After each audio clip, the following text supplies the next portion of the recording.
Sisters, good morning. Please, sister is in. Those presenting, please share your screen. Okay.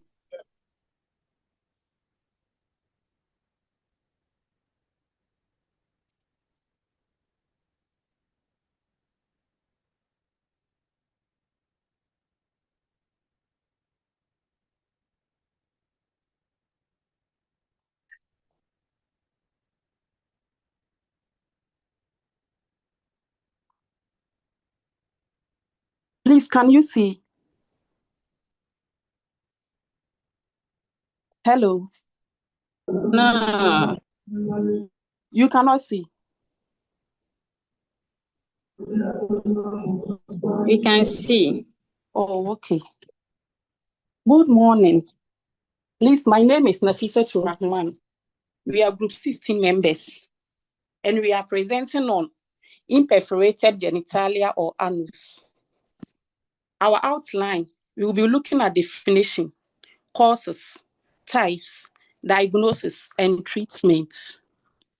So with the definition, imperforated genitalia or anus is a congenital defect in which the opening to the genital or anus is missing or blocked. So it means it is a problem a baby is born with. And it is the normal opening genital or the anus is not properly formed. The opening may be missing or blocked. Because of this, urine, stool, or menstrual blood cannot come out normally. So we will be looking at the causes of imperforated genitalia or anus. 1, we have abnormal levels of sex hormones during fetal development. 2, sex chromosome abnormalities. 3, abnormal or missing genes. 4, exposure of the fetus to substances such as medications, drugs, and hormones that interfere with genital development. And the last one is hereditary. So with the abnormal levels of sex hormones during fetal development, when a baby is born, when a baby is growing inside the mother's womb, hormones help the baby parts develop properly. So if the level of sex hormones are too high or too low, baby's genital organ or anus may not form normally. And sex chromosome abnormalities. Chromosomes carry genetic information that determines whether a baby develops as male or female. So if there is a problem with these chromosomes, it can affect how the baby's genital organ develop. Abnormal or missing genes. Genes control how different parts of the baby grow. If some genes are missing or not working properly, the baby's genital organ or anus may not develop correctly, as we all know. And the 4th one is exposure of the fetus to substances such as medications, drugs, and hormones that interfere with the genital development. If a pregnant woman takes certain medications or drugs that are not prescribed by the doctor or a qualified midwife, and the medication too is not good for the pregnancy,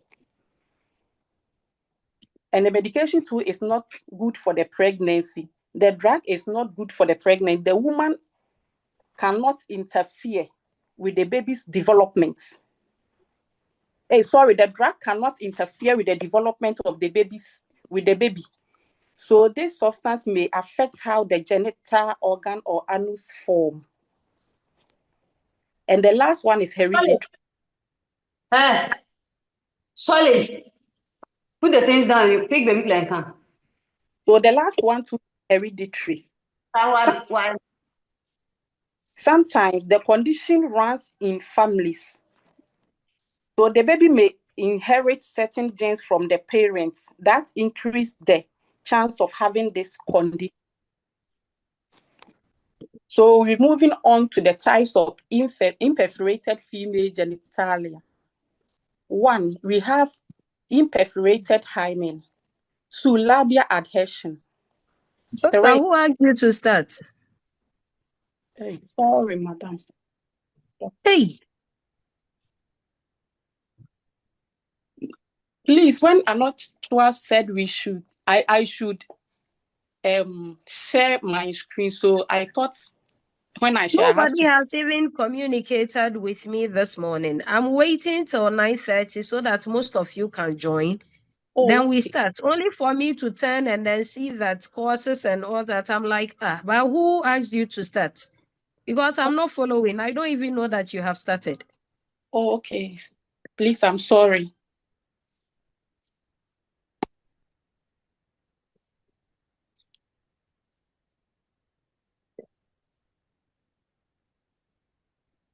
Sister Beatrice, pardon me. I asked them to share the screen. No, I'm but you sorry. haven't chatted me this morning. You haven't, you found out from me if I want you to start or not. I mean, at least seek permission first. I'm just there and then I don't even know that you have started class. Meanwhile, I'm there also thinking that a lot of you haven't been able to join. So I'm waiting small and then we start. Sorry. Sister, we are sorry. It won't happen again.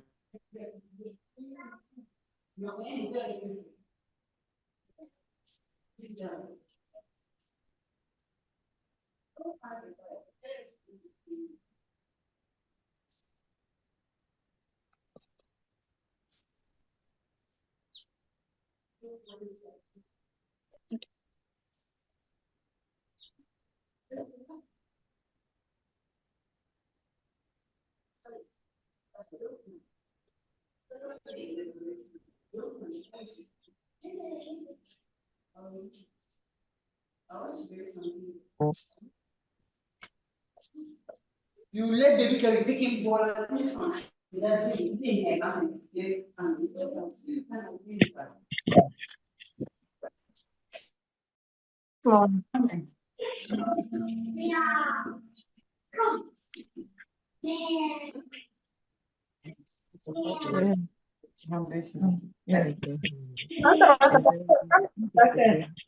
In case of don't wait, look at them again different because we made the car rain no.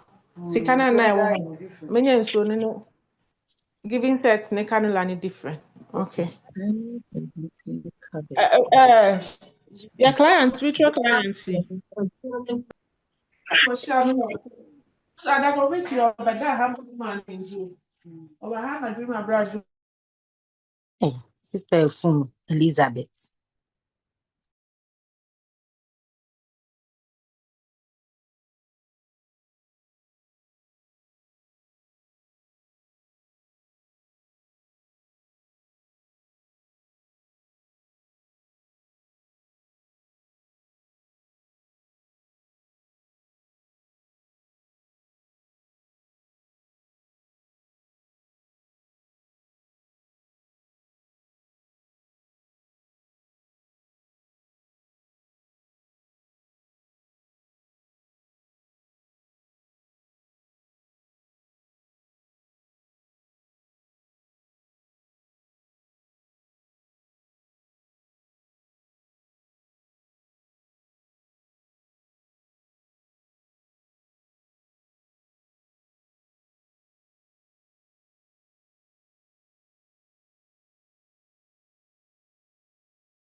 Gifty. Sister. You were the one who gave them the permission to start. I was talking. I didn't even know who I was talking to. You were the one. Yes, sister. Make sure what it. It's now 9:30. They can start. Okay. Group 16 members, please, you can start now. Okay. Please, my name is Nafissatou Rahman. We are group 16 members and we are presenting on imperforated genitalia or anus. So our outline, we'll be looking at definition, causes, types, diagnosis and treatments. Definition. Imperforated genitalia or anus is a congenital defect in which the opening to the genital or anus is missing or blocked. So what it means is that it's a problem that a baby is born with. So the opening of the genital or the anus is not properly formed. So in this situation, because it is missing or blocked, when the person, the distant urine, stool, or menstrual blood cannot come out normally.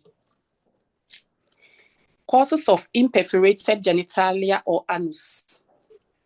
1, we have abnormal levels of sex hormones during fetal development.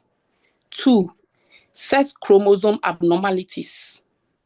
3, abnormal or missing genes. 4, exposure of the fetus to substances such as medication, drugs, and hormones that interfere with genital development. And the last is hereditary. I'll continue from the types. So please, can you?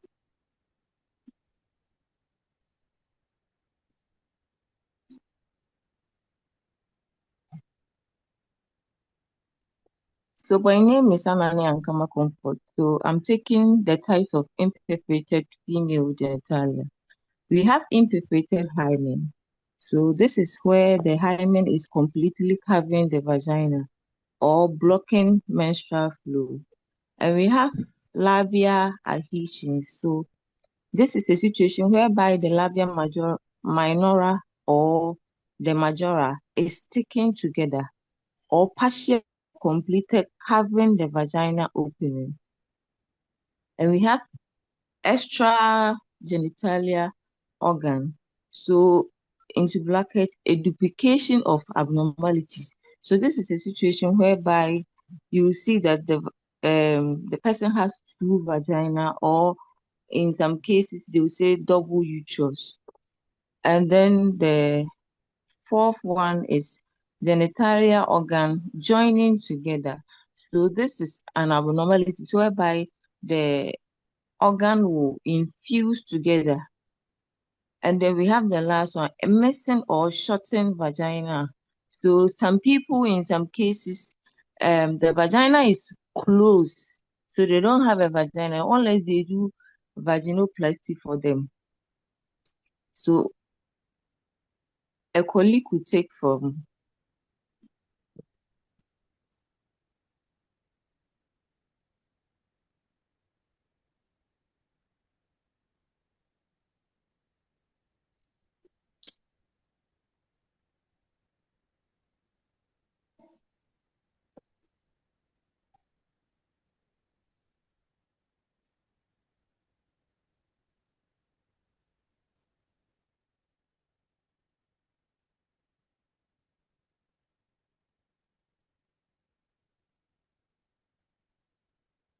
So if no one is continuing, I will take it from there. Types of male genital birth defects. We have hyposphagia in the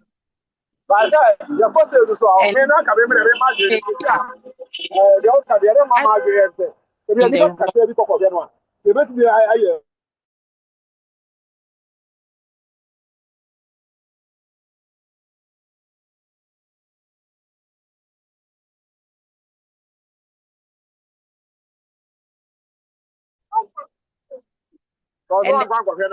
a portion that is tooth or become trapped behind the head of the penis. And the last one is undescended testicles. So with the hypospadias, in this opening of please, you have jumped the slide, so okay. We had imperforated hymen. You know, yes, but that one is the types. And I remember when she mentioned the types, she explained it in her own words. That is why, and these two we have explained it here. That is why I jumped from there to the other. Accordingly. Yes. So please should I come over to the types and then explain it there? Let's read the types and get it. So I'll take the types. Okay. Imperforated hymen. Okay. The hymen is a thin memory at the opening of the vagina. Usually, the hymen covers only the part of the opening. We know that hymen covers the opening of the vagina and is supposed to be perforated. But in this case, the hymen is imperforated. That means there are no spaces or hole in the hymen. And when this happens, however, some girls are born with hymen that are completely closed and the vagina opening. So, as we said earlier on, it's a congenital abnormalities where the hymen, which is supposed to be perforated, is imperforated.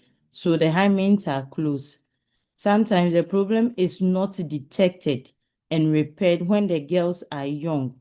So when the girls are having menstrual period, the blood tends to trap in the vagina, so it doesn't come out of the vagina.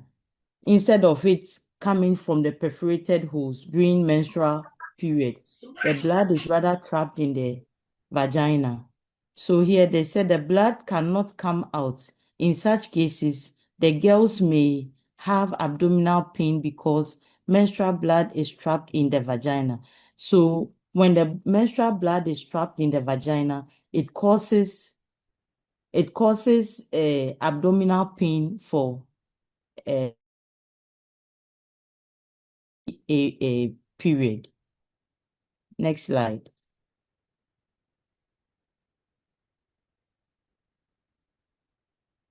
Labia adhesion. The labia are the fleshy lip at the opening of the vagina. As we learn in the anatomy, we have the labias that are the openings of the vagina.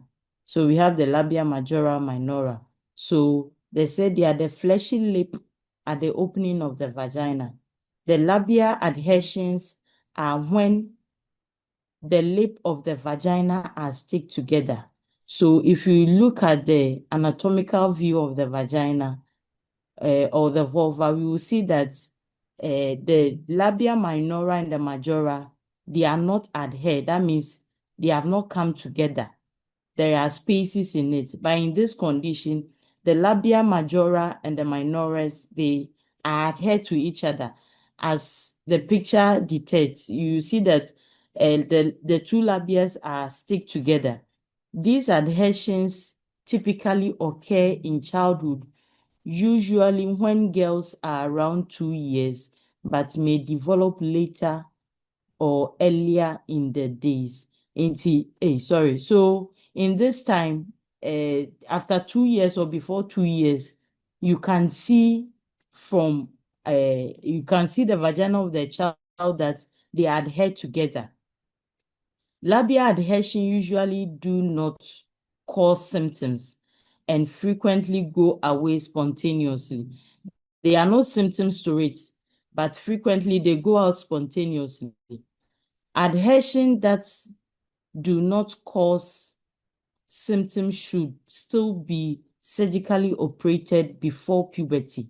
So though there are no symptoms to it, they should be operated on, because that is not how the normal vagina is supposed to be. So it's supposed to be operated on before the girl reaches her puberty stage, so that menstrual blood cannot be trapped or trapped in the vagina, and it will help the menstrual blood to come out or to be properly drained. We knew in the previous slides that when the menstrual blood is being trapped in the vagina or in the abdomen, it will cause abdominal pain. So when surgical incisions are done, it will help open up to allow the menstrual blood to flow properly. Labial adhesion commonly returns. Labial adhesion commonly return. To help prevent their return, girls apply another cream several times a day to protect the area from irritation that can cause adhesion to return. So they apply creams to prevent the adhesion. So we move to extragenital organ. That is duplication abnormalities. This is a real case. In this case, girls are born with extragenital organs. That is, they may have 2 vagina, 2 cervix, and 2 uterus instead of 1. We know that every woman has 1 uterus, 1 vagina, 1 cervix. But in these abnormalities, they have extra genital organs in addition to the one that is supposed to be there. In some girls, an organ is not fully duplicated, but divided into two fully or partially by extra tissue. So it's not like some of the organs come in 2, but it's a tissue that divides them into 2. Please, I hope we understand. Such as the vaginal spectrum and the uterus spectrum. So they have a tissue that the one organ that they have a spectrum or a tissue, an extra tissue that divides the organ into 2 parts. Sometimes these abnormalities are noticed at birth, but because they are internal organ, they are often not discovered until later in life, when there are menstrual infertility or pregnancy problems. Because the abnormalities and it happens at birth, mostly we don't usually discover it unless it's time for the person in the menstrual period during pregnancy, or the person is trying to fight fertility. So genital organs join together. That is fusion abnormalities. So here, this is also a real condition. Girls' genital organs are fused together at birth. That is, their anus, vagina, and uterus may be joined together as one structure. Minor fusion abnormalities may not require treatment, but several abnormalities needs to be corrected with surgery.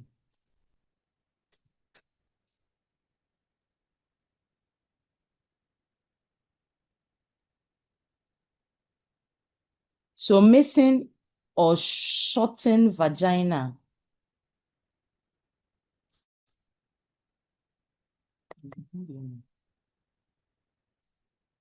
Missing or shortened vagina, vaginal agenesis, is a congenital abnormalities. That is a birth defect.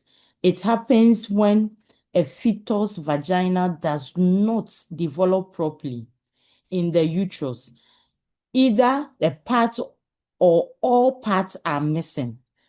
So in this case, the vagina does not develop properly. Another uterus, the part of the uterus or the vagina is missing. Although the condition is present at birth, it might go undiagnosed until later time in life. The outer sex often appears normal, so women don't learn that they have the condition until teenage years. So it can, that we said it earlier on, that it can go undiagnosed until later part. They don't even know that they have such condition until the person gets into teenage age or years. It becomes apparent when they don't start their monthly period, that is menstruation. It becomes so obvious. So they see it when it's time for them to begin their monthly flow, that is the menstruation, but it doesn't come. That is when they begin to ask questions and investigations goes on before they realize that this is the condition they have. Some babies also have abnormalities with other reproductive organs, as well as their kidneys, spines, arms, or legs. Treatments like surgery and the use of vaginal dilators can create the vaginal opening and the vaginal canal. So the treatment that we can use for these women are surgery and vaginal dilators. Please, somebody should continue.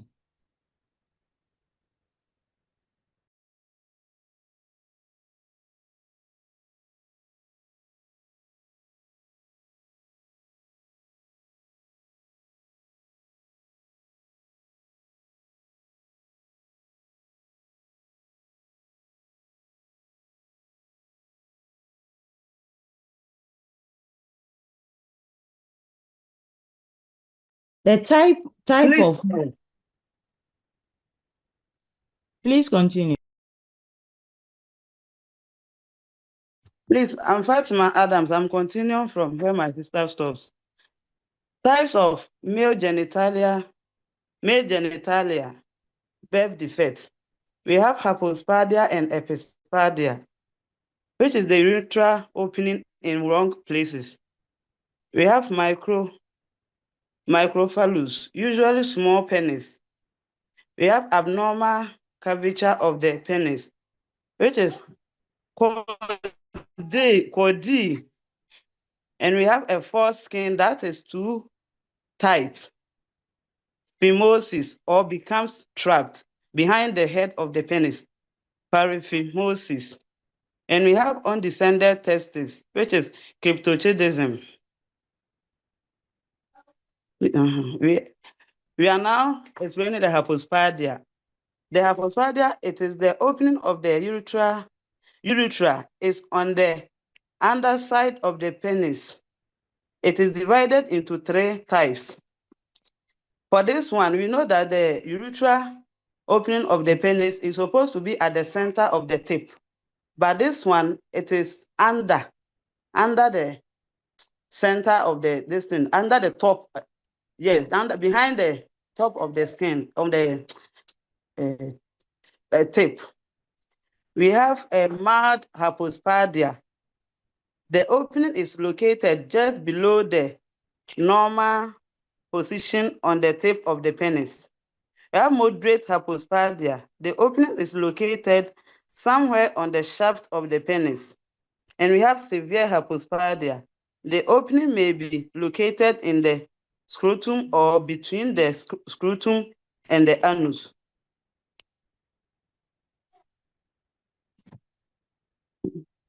This is the picture form for the illustration of the condition we are talking about. The mild hypospadia, yes, that is it. The opening is on the tip. And this one is the moderate hypospadia is behind it, like below the tip. And we have the severe hypospadia. This one, the opening is between the scrotum and the anus, which means very down. We are now continuing with the epispadia. The epispadia, in epispadia, the opening of the urethra is located on the top of the penis instead of the tip. The hypospadia is the below one. And now we have the epispadia, it's above. Children with such condition may leak urine, urinary incontinence. Boys with severe form of epispadia often have another disorder called bladder estrophy, which is bladder does not completely close and opens out onto the surface of the abdomen. This allows urine to drip through the opening bladder rather than the urethra.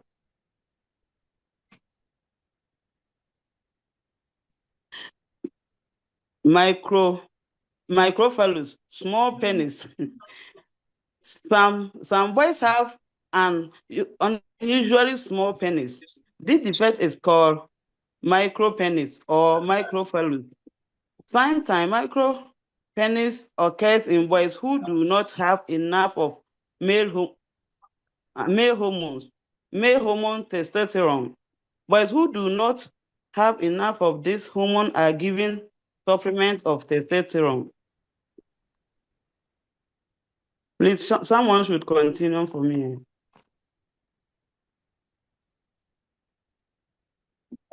Hey.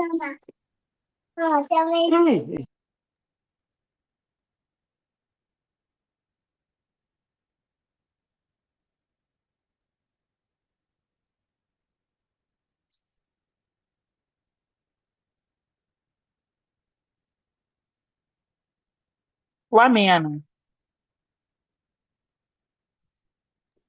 Yeah, please let me continue. If no one is there to continue. Hey, me, We are now on. what Okay. one when you try home black one? Hey. For D, curvature of the penis. The penis may be bent downward, upward, or sideways, or may be twisted, which is most apparent with erection. This anatomy and abnormality is caused by fibrous tissue along the usual course of the corpus spongiosum, or by a size difference between the two corpora cavernosa. The bend may affect a boy's ability to direct the stream of urine while urinating. If the bend is not severe, it may not need to be surgically corrected. Be needed. People may choose to correct CODeL if they are cause or for cosmetic reasons. Please, next slide. Phimosis. In phimosis, the foreskin is tight and cannot be retracted over the glans penis. This condition is normal in newborns and young boys and usually resolves without treatment by age 5. In other men, phimosis may result from prolonged irritation or recurrent inflammation of the glans penis and foreskins. Sister, let me continue. Please. Okay. Anaatresia, imperforated anus. It is a type of birth defect in which the opening of the anus is missing or covered with a thin membrane of skin. This birth defect may be associated with either abnormalities of the rectum, urethra, or vagina. Next slide, please. Causes of imperforated anus. Chromosomal abnormalities. Certain genetic syndromes, such as trisomy 21, Down syndrome, may be associated with imperforated anus. Genetic mutations. Mutations in specific genes involved in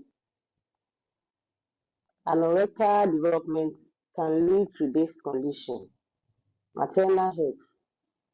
Factors such as maternal diabetes, or use of certain medications during pregnancy may increase the risk of congenital abnormalities. Symptoms of imperforated anus. Absence of anal opening. The most obvious sign is the lack of an external opening to the anus. 2. Failure to pass meconium. The baby may not pass the first stool into bracket meconium within 24 to 48 hours after birth. 3. Abdominal distension. Swelling of the abdomen due to trapped stool and gas. Next, vomiting. Bile stain vomiting as a result of intestinal obstruction. Next point, fistula related symptoms. My name is MIDW. Someone should continue.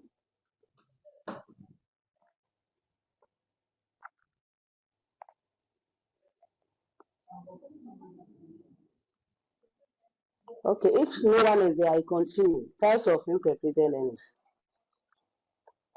Anorectal malformation without fistula. The anal opening is mixing or in the wrong place.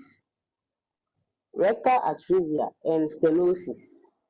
The anus or rectum is too small to allow stool to pass. Rectoperineal fistula. The rectum connects to the perineum, an area of skin between the anus and genitals.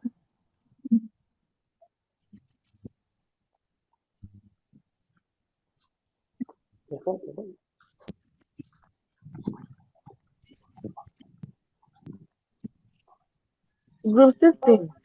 Please, is the hypopedial part of your presentation?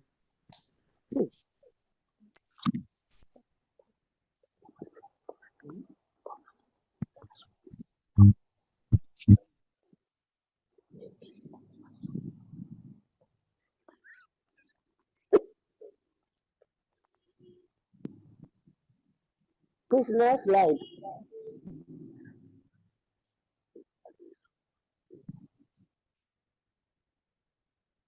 Diagnosis of imperforated. Diagnosis of imperforated genitalia stroke anus. Proper physical examination of newborns. Sometimes imaging tests such as ultrasound and magnetic resonance imaging, that's MRI. That test to analyze chromosomes and hormones levels. Abdominal palpation for signs of abdominal distension.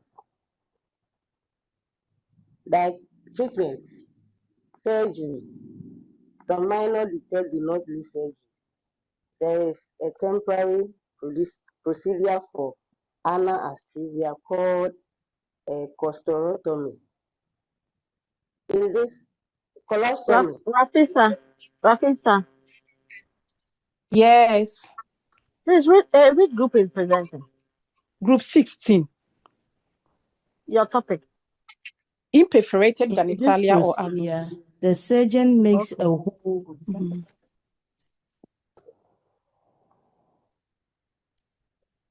Please In this continue. procedure, the surgeon makes a hole in the abdominal wall and connects it to the colon to allow stool to flow into the plastic bag on the abdominal wall. So we do surgery in cases like this.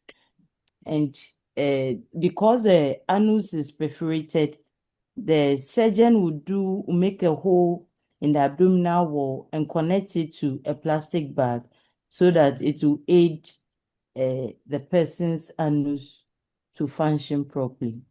This is group 16, end of our presentation. Thank you. Any question?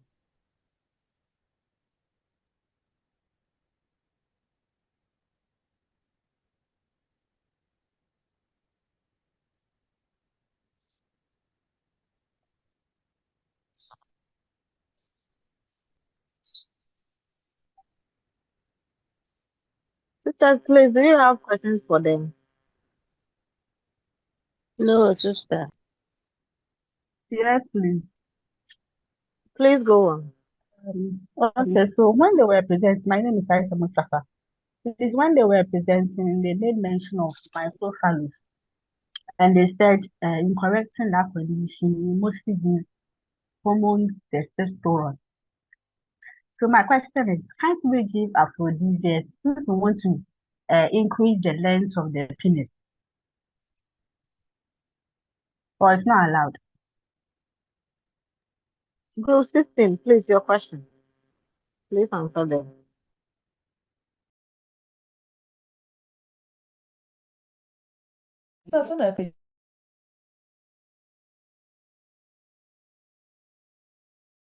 Please, can you go over the question again? Your voice was low at my end. I didn't hear you. Okay, so my question is, when you were presenting, you made mention of microphallus, and then you said in management of microphallus, you mostly give hormone testosterone to increase the length. So I was asking, can't we give aphrodisiacs to help uh, increase the length, since the length is the problem? Sorry, I'm eating.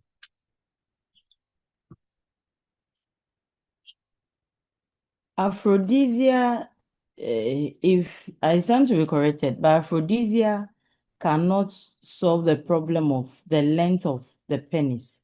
And even it's a short-term method.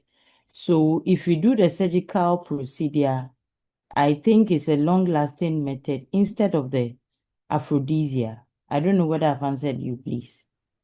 No, but the one who asked the question, the microphallus, who do you think we are talking about here?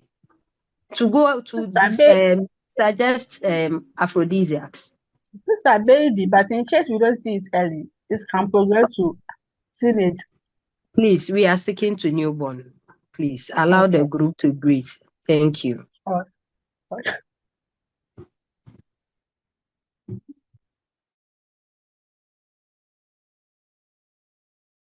Please, next question, if there is any.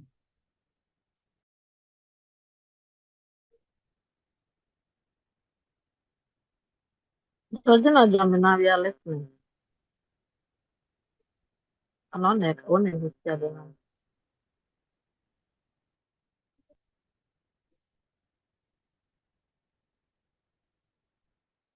Georgina, please. And Aisha, hey, Aisha, you can continue. Aisha just spoke, so I think there is no other question. Sister, please, we are done. Thank you. Okay, group 17.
I'm not sure.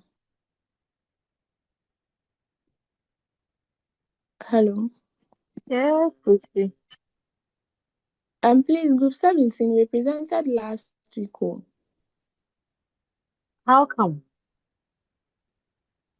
We did pseudo menstruation. Okay. Then group 18. Thank you. Group 18.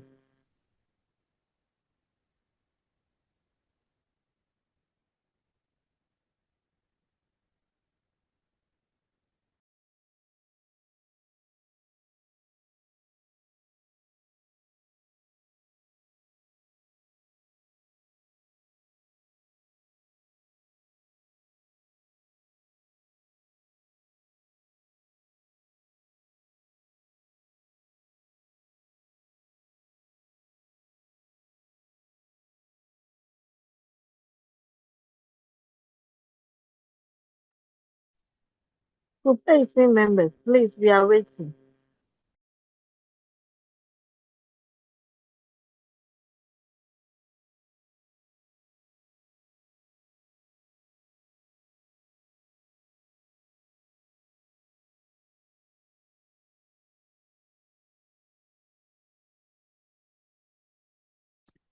Sanajua, please, can you share our slide for us? Or you don't have our way? Esther, please, I can't do. Let someone do it for me, please. Okay, thank you, sister. Please, group 18 members, can someone please share our slide for us?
Hello, sister, please, it's shared. So kindly move, let's move on.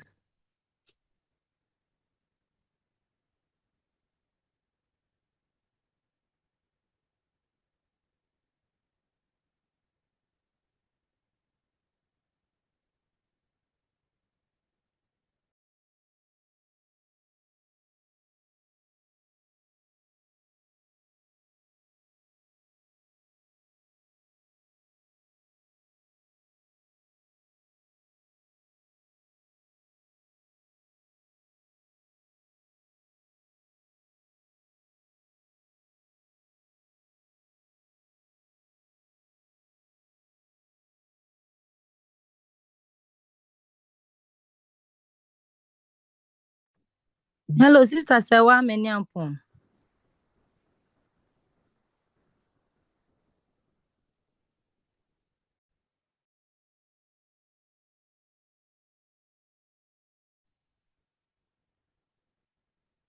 Hello, sister.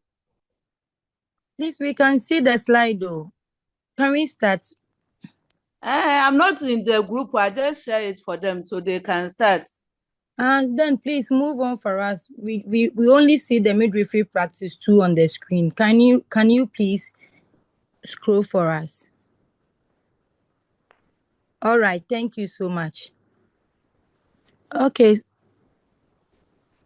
I'm in the person of Esther Adomapia, and we are presenting on tongue tie. So I will start with what tongue tie means. Tongue tie is a birth defect in which the tissues that attaches the tongue to the bottom of the mouth, that is the lingual frenulum, is abnormally short. Movement of the tongue may be restricted depending on the degree of attachment to the mouth, and it occurs more frequently in babies whose mothers abuse cocaine during pregnancy. So, as our slide is saying, it's a condition that is present at birth in which the small band of the tissue under the baby's tongue is shorter or tighter than normal. This tissue connects the tongue to the floor of the mouth. When it is too short, it can limit how freely the tongue moves. And because of this restriction, the baby may have difficulty moving the tongue properly, depending on how tight or short the attachment is. So in some babies, the restriction is mild, whilst in others, it may affect activities such as breastfeeding, sucking, or later speech development. So tongue tie, medically, we call it the ankylosing, and we are saying that it's a congenital condition, meaning it is present at birth.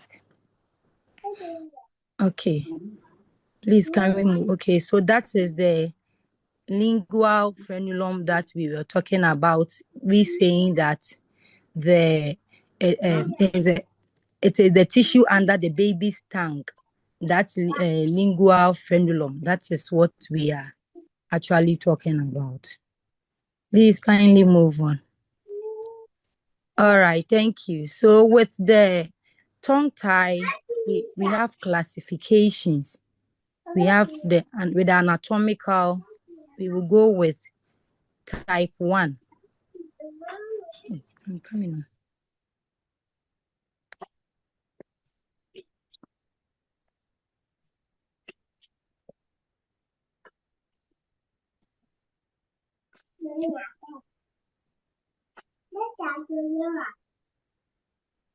Sisters, please, I'm coming.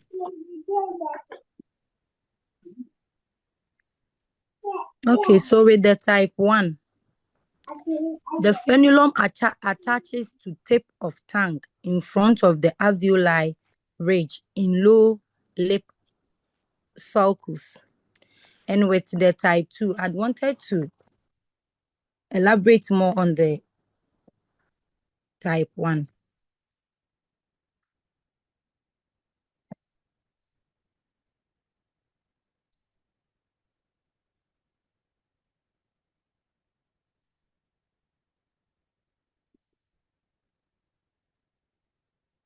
Okay, so the type 1, we are saying that the tongue tie occurs when the lingual frenulum is attach itself very close to the tip of the tongue and extend towards the area in front of the gum. That is the alveoli ridge. And in the lower part of the mouth, because the attachment is at the tip, it's usually easy to see when the baby lifts or tries to move the tongue. Yes. So in this type 1, the tongue may appear heart-shaped at the tip when the baby cries or tries to stick it out. So the tight attachment can restrict the tongue movement, which may cause problems with feeding, sucking, or proper tongue movement. So that is the type 1. Please wait the type 2. The type 2, which attaches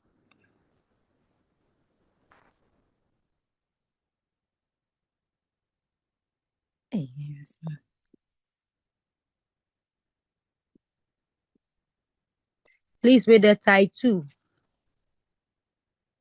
The tongue tie occurs when the lingual frenulum is attached slightly behind the tip of the tongue, usually about 2 to 4 millimeters from the tip, and it connects to the alveoli ridge.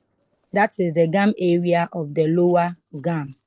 So in this type, the restriction of the tongue is not as obvious as in type 1, as I said earlier, but the movement of the tongue can still be limited.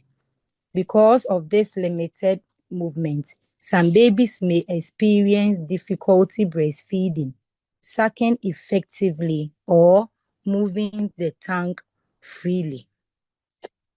Sister, please, let's move on.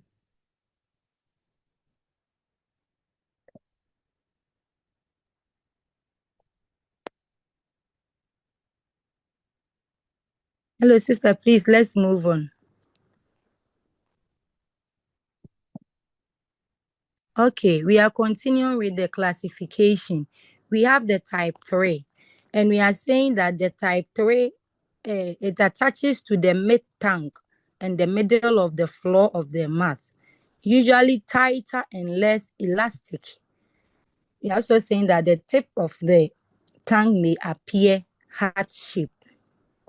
So as I read earlier, the tongue tie occurs when the lingual frenulum is attached to the middle part of the tongue and the middle of the floor of the mouth. So in this type, the tissue is usually thicker, tighter, and less flexible, which can make it harder for the tongue to move freely. So because of this tight attachment, the tongue may have limited movement.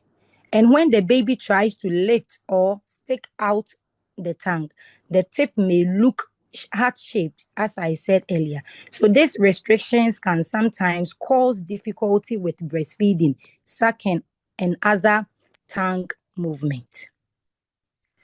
All right, so and the type 4, which is the last type, the last classification that I want to talk about, is the type 4, which attaches against the base of the tongue.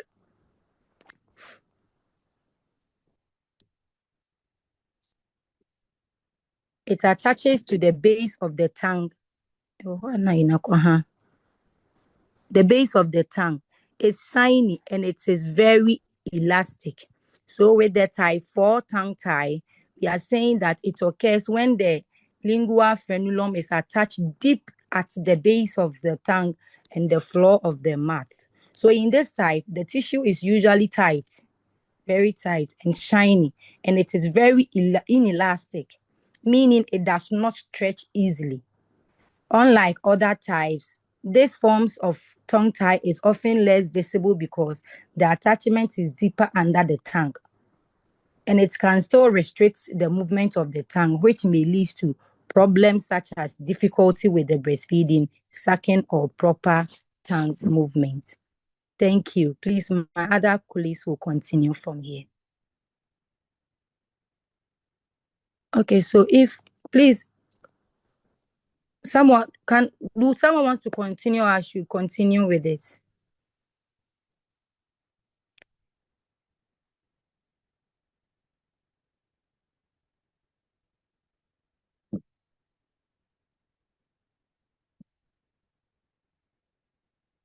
Please, should I continue?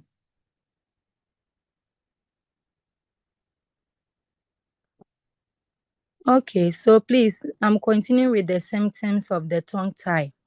So we are saying that 10% of babies born with some degree of tongue, we have 10% of babies who are born with the tongue tie, and it is more common in boys than girls. So with a ratio of maybe roughly 3:1. So babies with tongue tie may show several signs, especially related to feeding difficulties. So one, we will talk about difficulty or inability to latch on. Difficulty or inability to latch on. So they find it difficult latching onto the breast or being unable to maintain a good latch, because of maybe sometimes the tighter of the frenulum. They also constantly slipping off the breast, and excessive weight loss is also a sign of or a symptoms of this condition. Excessive weight loss or no weight gain, because they are not able to feed effectively or being able to breastfeed effectively. Then we also have the next point, which is constant or very frequent feeding. So with the constant or very frequent feeding, like the baby cannot feed due to the attachment of the frenulum. There is movement restriction. So babies cannot feed, therefore leading to loss of weight or no weight gain at all. Then the last one that I want to talk about is the unsettled baby.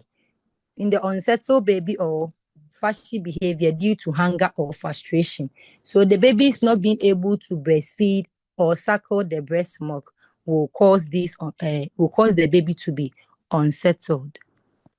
Thank you. Please, can someone continue? Okay, so with such problems, the mothers often complains of sore nipple because most of the areola cannot enter into the baby's mouth due to frequently slipping of the breast nipple from their mouth. So they tend to suckle only the nipple of the mother's breast, and it will cause sore nipple.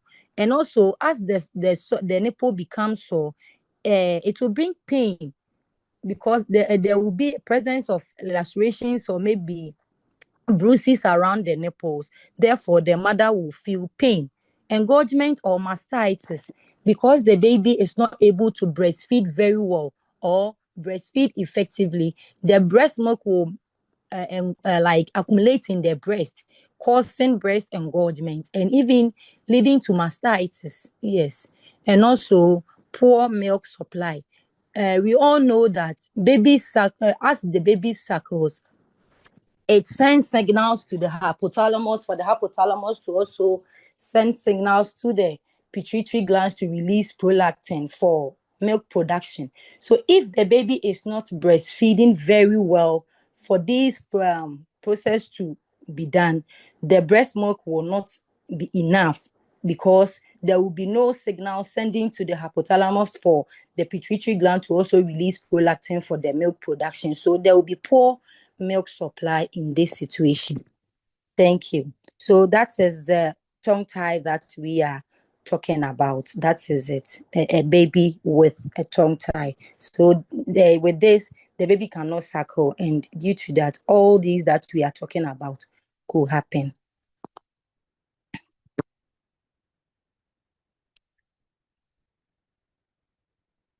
Hello, group 18. Please, can someone continue with the diagnosis?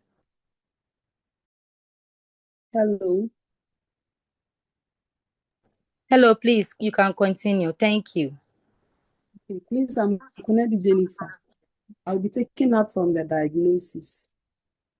So with the diagnosis, with the baby, we have lift baby's tongue and examine lingual frenulum. The lingual frenulum may be thick or thin and may extend to the tip of the tongue.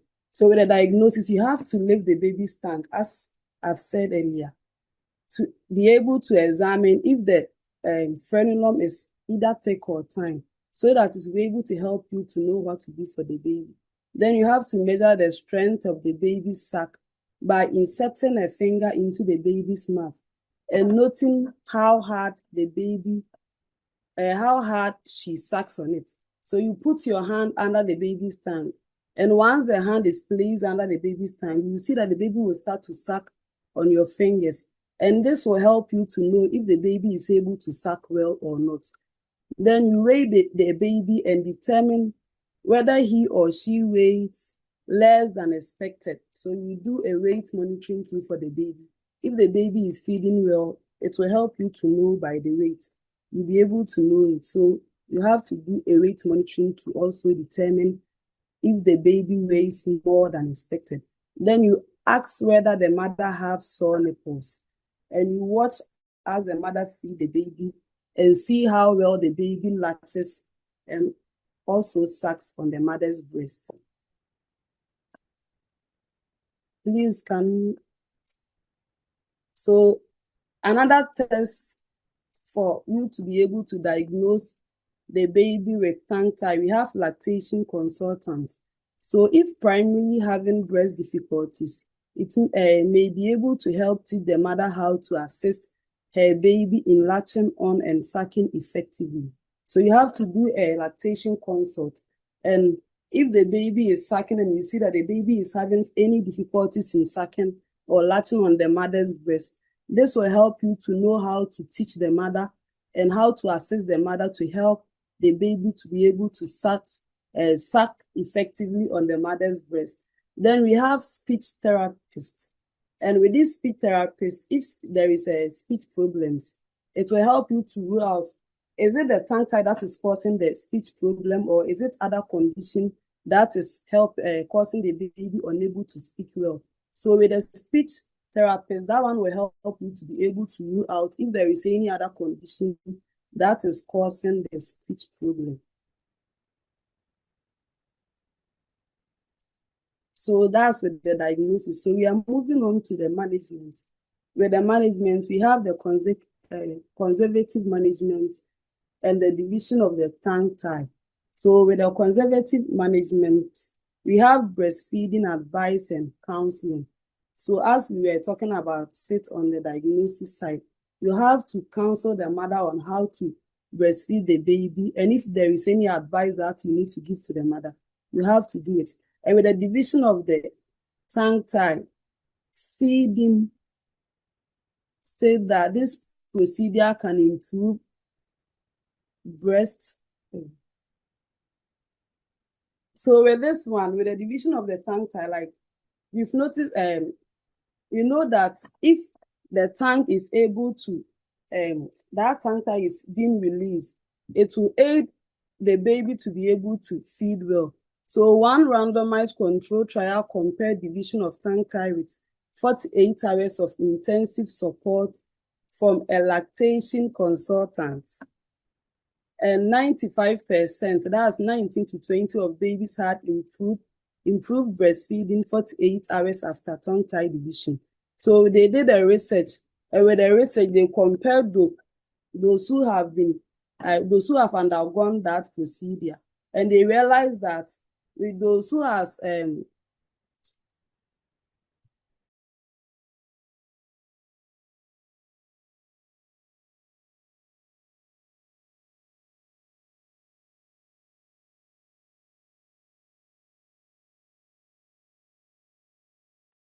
so as I said,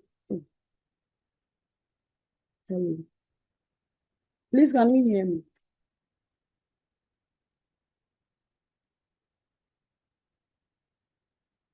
Yes, so they noticed we that can hear you.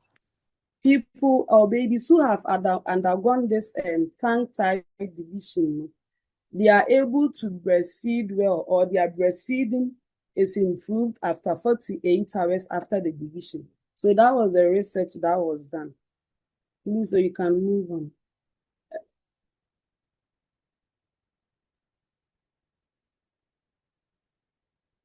So we have surgical indications.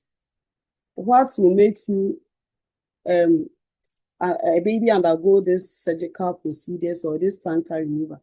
So if the baby is having breastfeeding difficulties, and babies who are having speech impediment, so if the baby is unable to speak well, and also we have babies with dental problems, and babies with medical problems like indigestion, and if there is soaring and also sleep apnea. And we have personal and social reasons. So if if the mother sees this and the mother wants, based on her personal reasons or based on social reasons, if the mother wants the baby to undergo these procedures, that one too is an indication for that. Then we have licking ice cream cones and also kissing. So these are some of the personal reasons or social reasons that may make someone opt for surgical a surgical procedure to undergo this tongue tie removal or division.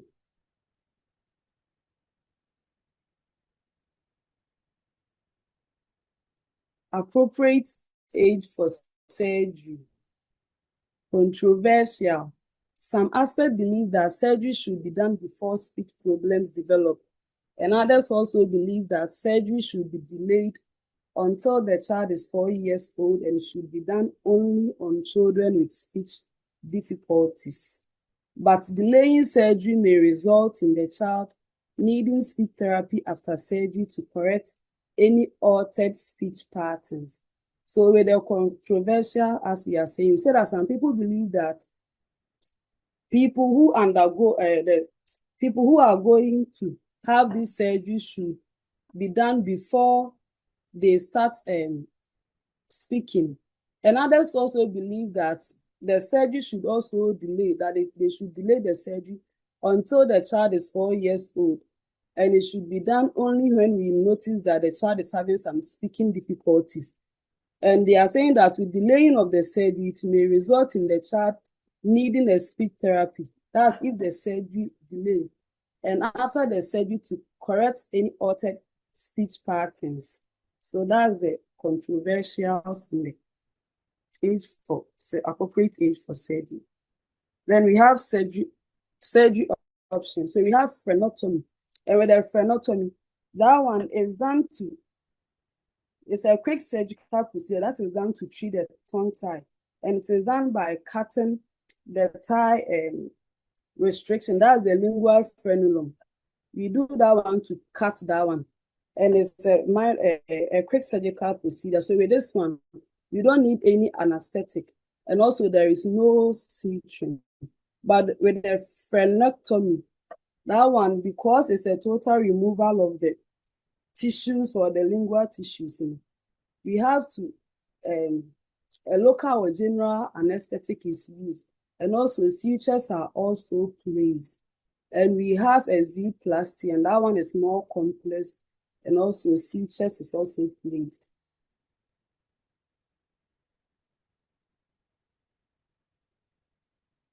Frenotomy technique. It is done in the hospitals, newborn nursery, or in a doctor's office without anesthesia or with local anesthetic. So the parents will hold and stabilize the head of the baby. And the stabilizer and stabilize and elevate the tongue. So with the frenotomy, as we are saying, that one is done in the hospital, in the newborn's nursery where the baby is like, or in the doctor's office. And as I said earlier, no anesthesia is needed or there is no sutures needed. So the parents will have to hold the baby tightly and also help stabilize the baby's head.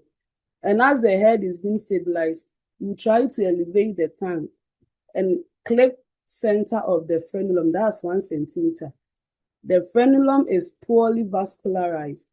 Frenum is poorly innervated, and infants can breastfeed immediately. So once you clip that one, you restrict blood supply to the frenulum, and that's it.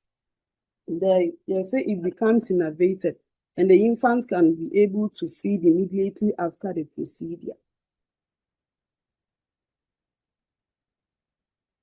So this is a diagram showing us a surgical cut, the lingual frenulum.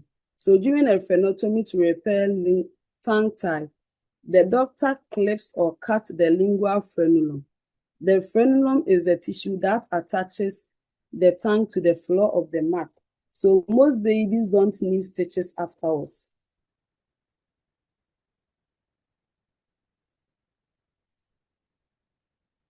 Please, can you? Then we have frenectomy. This is the preferred surgery for child over the age of 1 or 2 years, and general anesthesia for younger children and local anesthetics for older children and adults. Clipping the lingual frenulum to release the tongue, and then suturing the resulting triangular-shaped wound. Pressure may be applied to stop the bleeding that occurs. So with a frenectomy, that one is a complete removal of the lingual frenulum. So as it's stated here, we are saying that that one is the most preferred surgery for children who are over the age of 1 year and 2 years. And that one, a general anesthesia is given if the child is younger. And if the child is and an older children and also an adult, we give a local anesthesia. So a clip is being put on the lingual frenulum to release the tongue. And after the procedure or after the frenulum is being removed, suturing is also it is sutured in order to prevent it from bleeding. And a pressure may be applied to stop any bleeding that occurs during the procedure. So this is a diagram showing the frenectomy.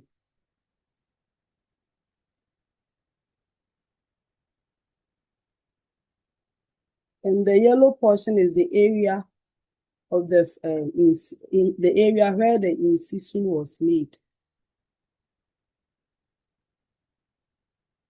Then the area of sutures, that's after the incision has made and the suture is being done. Replastic sutures to elevate the tongue. Please continue to the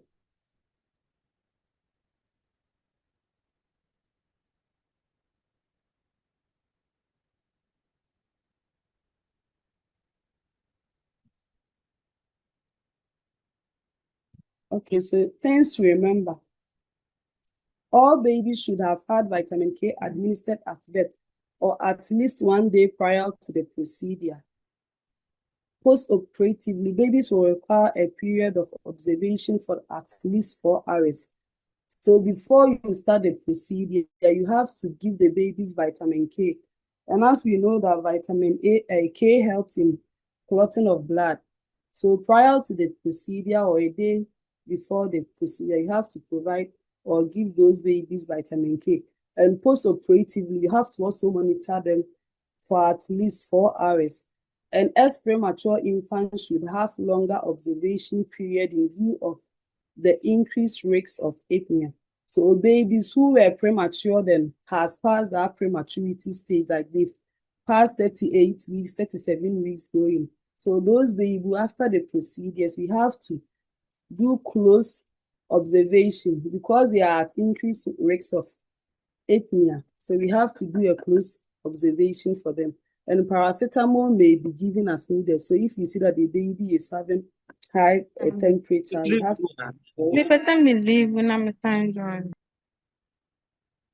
you give them paracetamol when it is needed.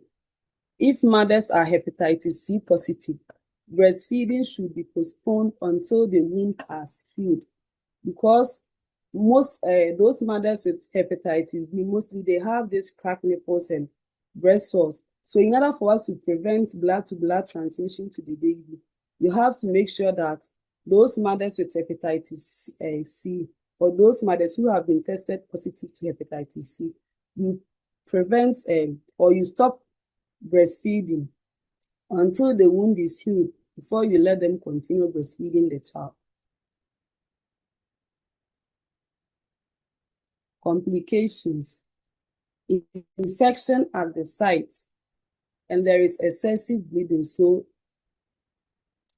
recurrent tongue tie from scar tissue formation. So the tongue tie may reoccur as a result of the scar tissue that was formed. Tongue tie may be more likely to recur after a simple release of the tissue, that's the frenectomy, than after frenectomy or frenuloplasty.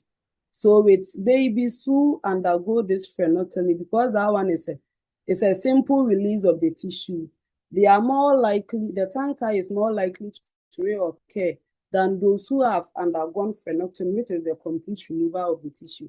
If tongue tie recurs, it is generally less severe than it was before the surgery. Tongue exercise several times daily for about 4 to 6 weeks after the surgery. And this exercise will help strengthen the tongue muscles and also improve mobility of the tongue and reduces the chance of scar tissue formation. So after the surgery, you have to let them do tongue exercises. If they are a little grown up, they can be rolling the tongue or anything. Even the babies, as they are sucking, is another form of exercise.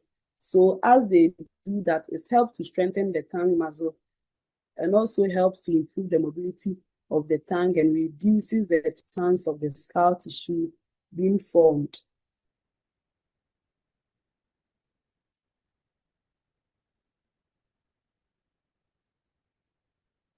This we are done. Thank you.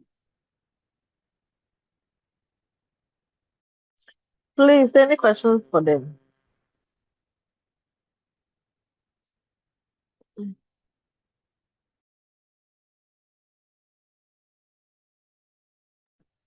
Class, please, does anyone have a question, please? No, If no, then they are sister. released. No, no, well understood. Group 19, you are released. Group 20.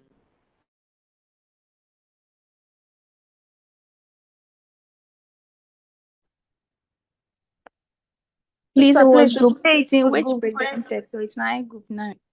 Group Okay, 19 group instead. 19. Sister Betty, should we continue?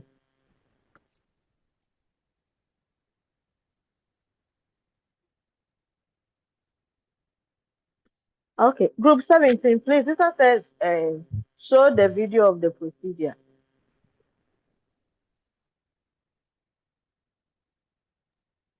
Esther Adoma, please. Please project your video. They have a video and they should show it to us. Let's see.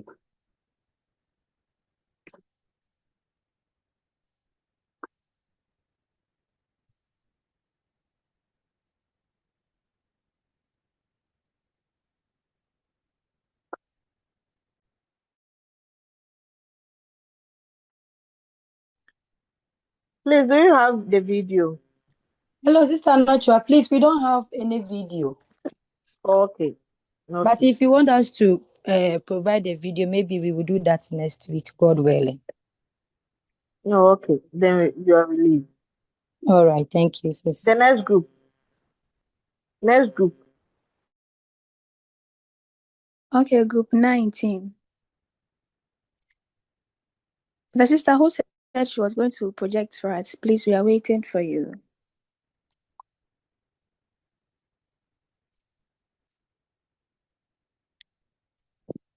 Okay, as we are waiting for her to present, we are group 19 and we are presenting on cleft lip and cleft palate. My name is Hannah Siang, and I'll start for the meantime. When we talk about cleft lip or cleft palate, initially it was known as hair lip, and it's a facial clefting, which is the second most common congenital deformity after clubfoot. The meaning of cleft is either crack, fissure, split, or gap. So we can define cleft lip and palate as a common congenital facial birth defect occurring when the upper lip or the roof of the mouth does not fuse properly during early pregnancy, resulting in an opening. This condition is not life-threatening unless it is associated with other syndromes. Its severity may vary from trace of notching of the upper lip to complete non-fusion of lip. Either Why is she primary. presenting without the slides? We can't see anything on the screen. I don't know if it's only my side.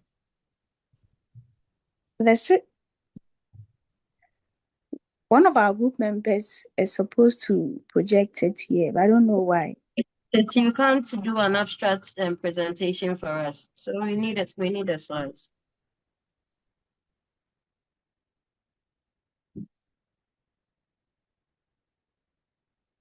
Sister Grace, I think you promised to project it for us.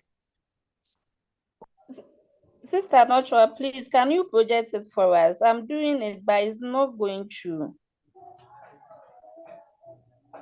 Sister Nochua is So having a please, problem I with can't. Oh, I can't. Let this other banker help you.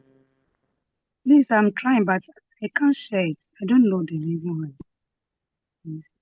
So members, some group me and Miss Remo. Monkey, mon try be why. Me phone into me. Yes, and come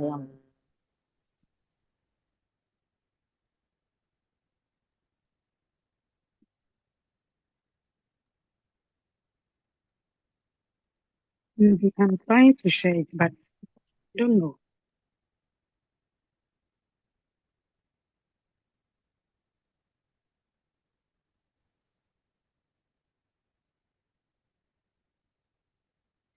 Ada no mini afu.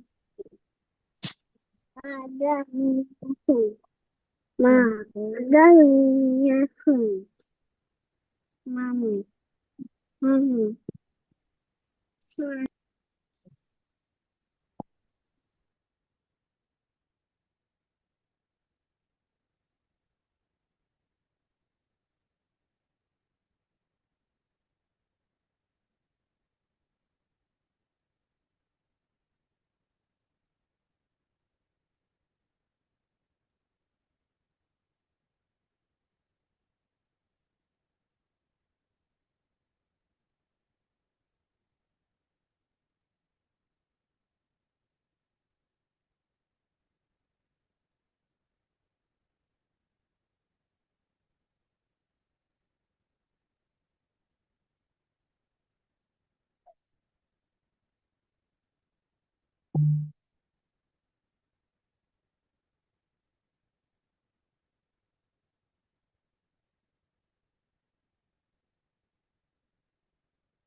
There.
Hey, Yacho.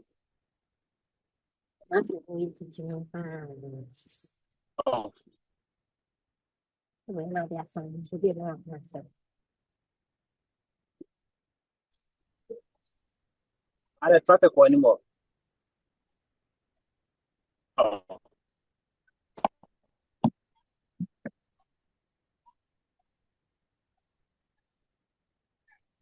I don't know what to do. Let's see.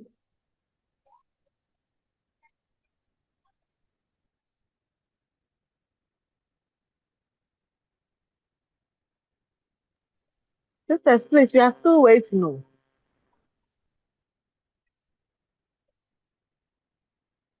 Sister, please, we are trying. Please put your work in the group. Someone will help you. Okay.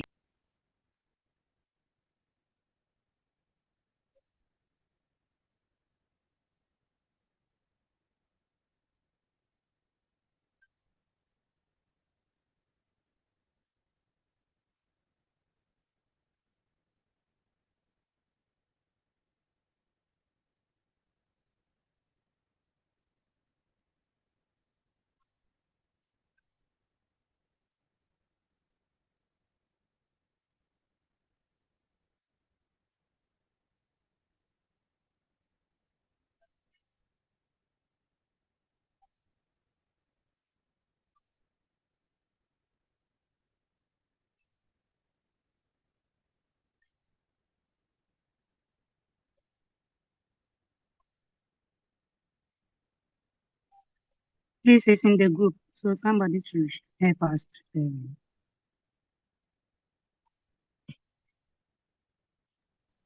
She'll do it. Someone is doing it. Thank you.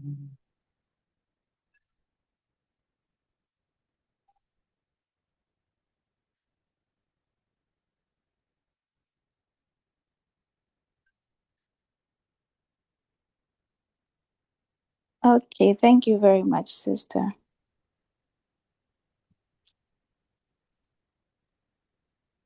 Okay, so I think I would start again.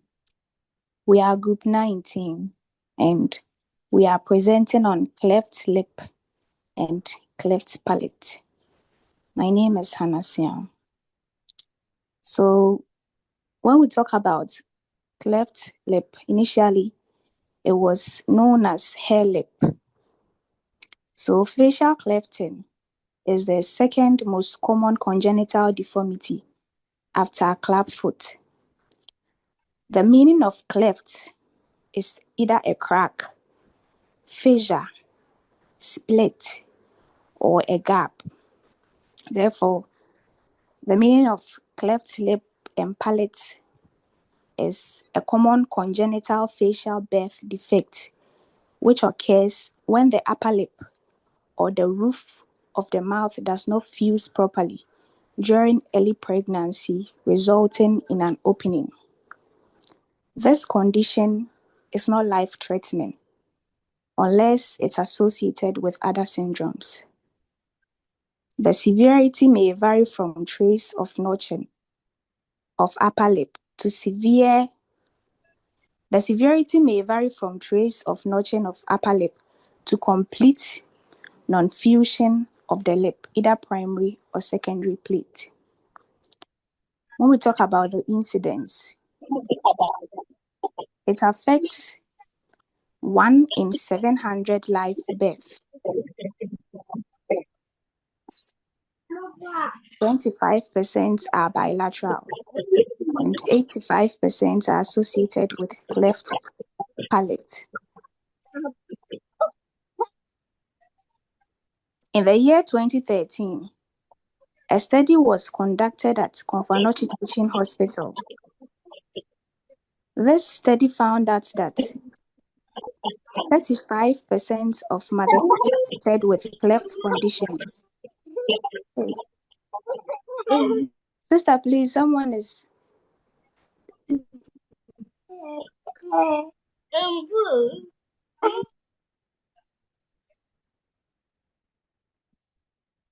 Hannah, please continue. Okay. So the study at Konfanochi in 2013 found out that while 35% of mothers associated with cleft conditions attributed it to superstition, the majority reported family support and were aware of surgical treatment, but they did not conform to that. The research also analyzed that 80 mothers affected with these conditions had low socioeconomic backgrounds. And the related study noted that 77% of the mothers delayed immunization due to stigma because they felt that when they bring their babies out for immunizations, people were just going to stare at them because of their baby's conditions. There are several myths associated to cleft lip and cleft palate. It is assumed that pregnant women cannot eat rabbit meat for fear of giving birth to a baby with a hair lip. Meaning, when you are pregnant and you consume rabbit meat, we have this superstition governing it that you would definitely give birth to a baby with cleft lip or cleft palate. Pregnant women should not use scissors at all until delivery, especially when sitting on the bed. There are no scientific provings to this, or sometimes they are told that they cannot use scissors, knife, during full moon or eclipse.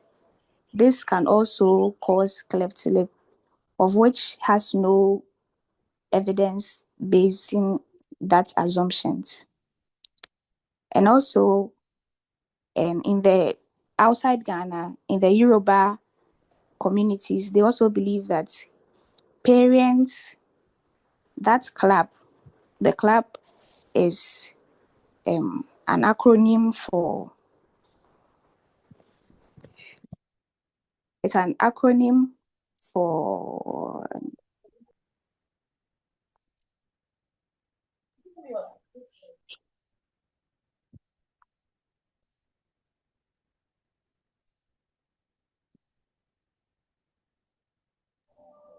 it's an acronym, but I think we'll talk about that. Let me help with the acronym. Okay. The CLAP is acronym for convulsion, lethargy, apnea, and poor feeding. Okay, thank you very much. So they believe that can also, there are supernatural forces which also come together to cause the cleft lip. And in all when we combine all these myths together, all we can say that there are no scientific provings to that. So it has nothing to do with cleft lip or palate. The only scientific provings to this is that it's a congenital deformity which is present at birth. To continue, we also have types of cleft lip or palate. So we can divide them into types of cleft lip and also types of cleft palate. When we talk of the types of the cleft lip, when we talk about the types of the cleft lip, we have unilateral.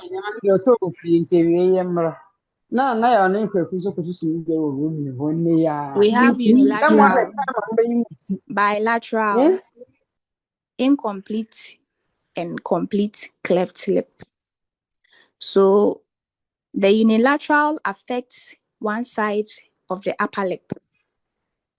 The bilateral affects both sides of the upper lip. The incomplete cleft lip is a gap that does not extend all the way up to the nose. The complete cleft lip is a gap which extends through the lip into the nostrils. And also the second type, the cleft palate.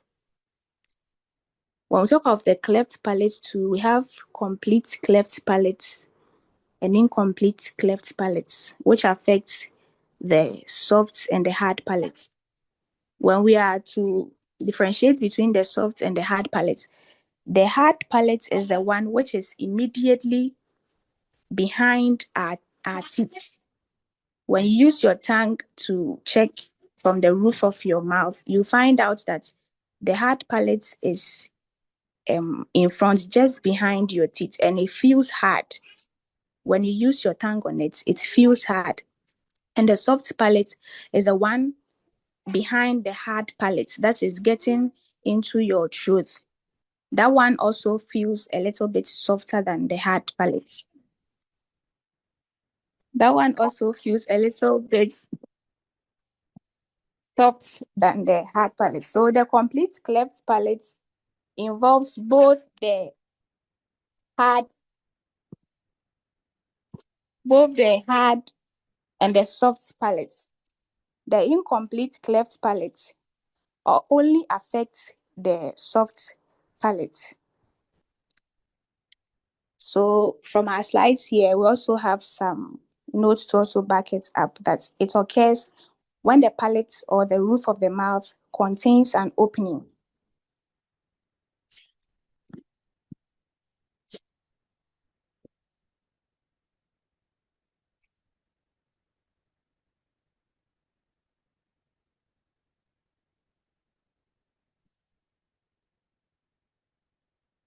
Or sometimes it also affects the facial clefts. It refers to either condition of both occurring together. These disorders can result in feeding problems. So from the pictures on our slide, we can find the different types of the cleft palate.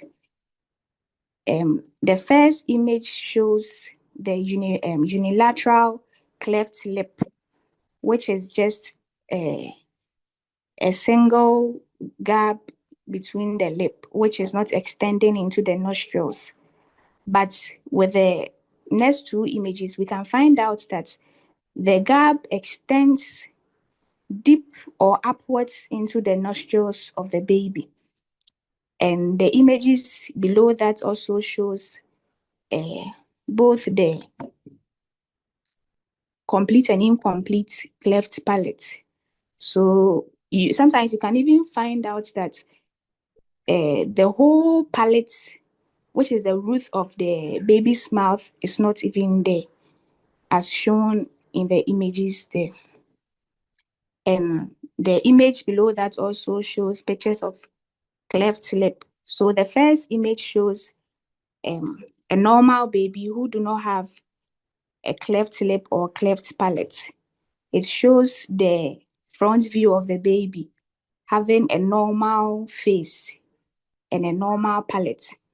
And the second image also depicting a baby who has both cleft lip and a cleft palate. That's the gap extending right from the lip through the hard and the soft palates downwards into the throat.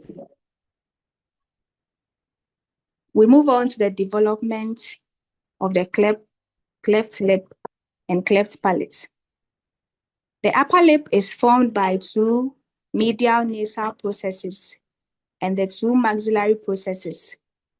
The development mostly begins in the 16th week of gestation. That's when a baby would develop either cleft lip or cleft palate.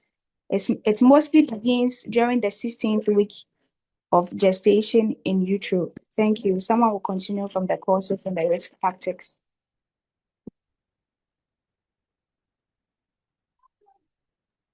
Please, I'm Grace Adabank. I will continue from where my sister read.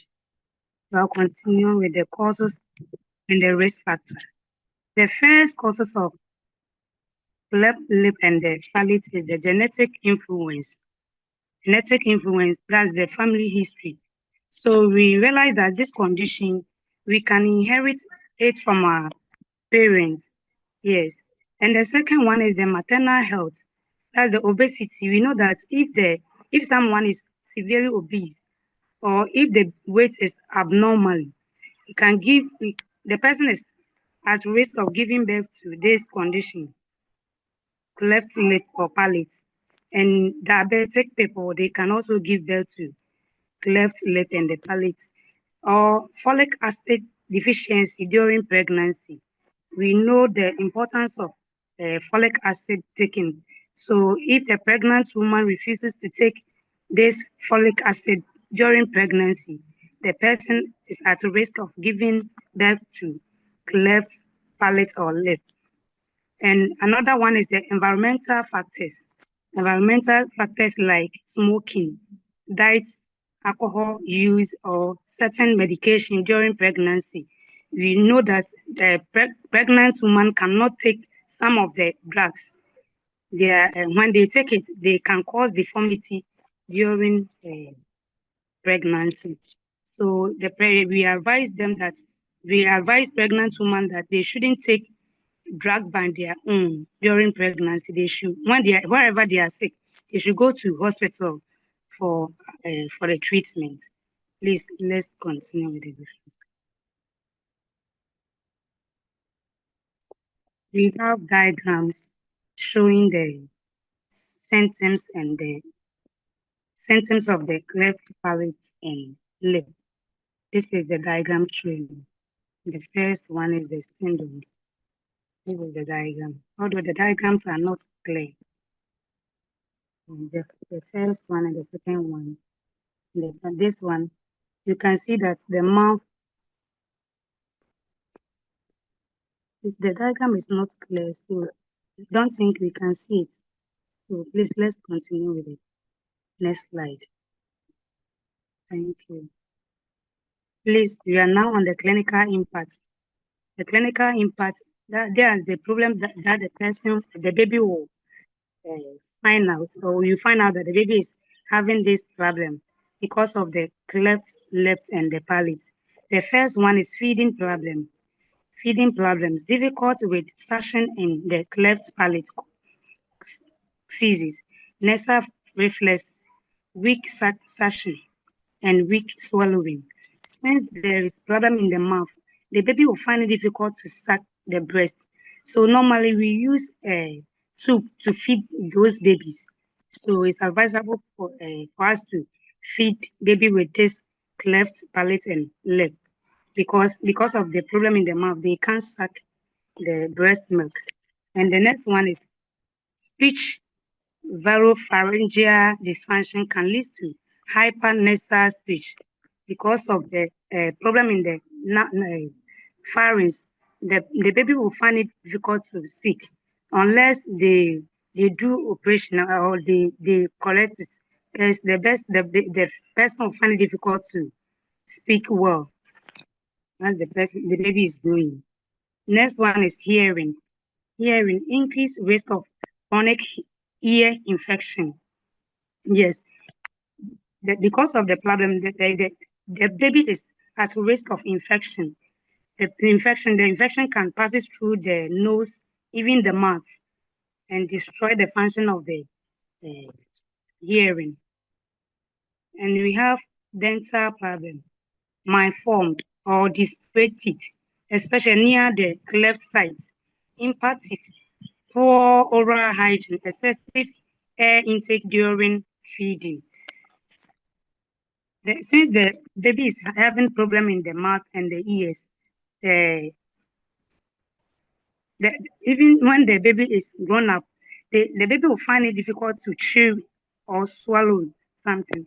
And even when you do the oral hygiene, you can't get in between the teeth, you can't get it clear to clean it because there's a problem in the mouth.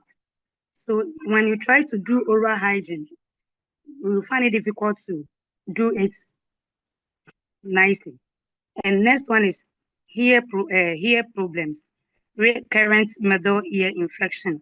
I have already explained that since the baby is having problem with the ears and the mouth, the baby is susceptible for infection. Infection can just enter through the mouth and go into the body and destroy some of the organs in the baby. And I'm now in the investigation. The investigation, ultrasonography and 3D ultrasonography enable utero diagnosis of clefts, especially in the third trimester. Yes, they see when you take the scan in the third trimester, it can easily detect this condition, that's the cleft palate and the cleft lip. So we advise the women to take their scan during pregnancy, even at least the first and the third trimester. So when you take the third trimester scan, it will help us to detect any abnormalities that will occur in the baby. Please, we are now in the medical management. Medical management, you first do. Okay, my sister will continue from that. Thank you. Sister, let me continue from where you reach. So Okay, please, I'm Mary Kramer. Medical management. The first one is assessment of the child. When the baby is born, you do your quick assessment to see and check the abnormalities. Then reassurance of the parent. You reassure the parent to allay fear and anxiety. Some of the mothers, because of fear and anxiety, they don't want to accept the baby, and sometimes they reject their own baby. So you have to reassure them. Then feeding of the child. Because of the condition, they have difficulty in feeding. So as a caregiver, you have to educate the mother, or whilst they are in the hospital, we teach them how to feed them with bottle feeding, or in severe cases, we pass NG tube when they are in the NICU or the neonatal care, intensive care unit. Okay, next one, airway clearance. Because of how their palate and the cleft is, you have to always make sure that they have clear airways to prevent choking. Then we prevent infection in these babies or the newborns. This is because of how their cleft or their destinies, it will attract some infection. So as a caregiver, it's your duty to always check to prevent infection. Next slide, please. Treatment of cleft lip or palate. 1. Surgery. Usually 3 to 2 months for lip. That's the time. If it's the surgery can be done immediately after birth, or from 3 to 6 months for the lip, but 6 to 18 months for the palate. Is this one, you choose to do the lip gap and reconstruct the roof of the mouth to aid in feeding and speech development. So before the surgery, we have early repair and late repair. That is when the infant is 6 to 12 weeks. That one is late repair. Then we do the surgery. Then 2, we have speech therapy. That is regular speech and language assessment to monitor and address hypernasal speech. As we earlier said that they have speech impairment, you have to refer them to a speech therapy for regular checkups. Then 3, dental care. You have to ensure good nutrition, proper teeth cleaning, and fluoride treatment to help them have a good teeth. Then we have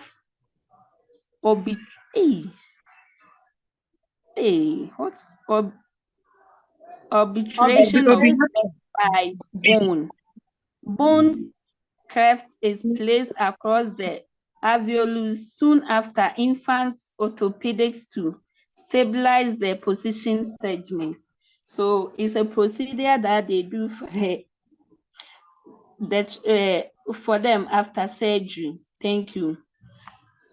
Prevention of cleft palate and Continue cleft with lip. prevention of cleft and palate. So to prevent this condition, 1, you have to get folic acid supplementation.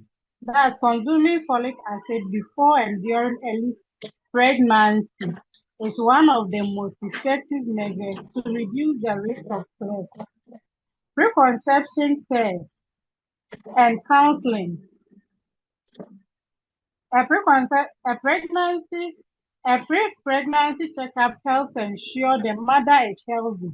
So during preconception,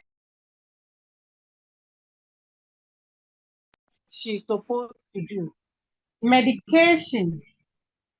Medication management. Certain medication, particularly anti-seizure drugs, increase risks of cleft and need to be managed during pregnancy. So if there Hello, is a Sister Rahel. Hello, the one talking. Hello. Please, it's time. It's 11:15, so we have to continue next week. Okay, thank you. Please, which group is this? Group 19.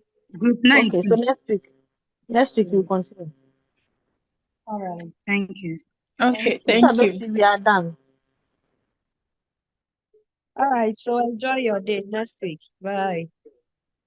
Bye. Bye-bye.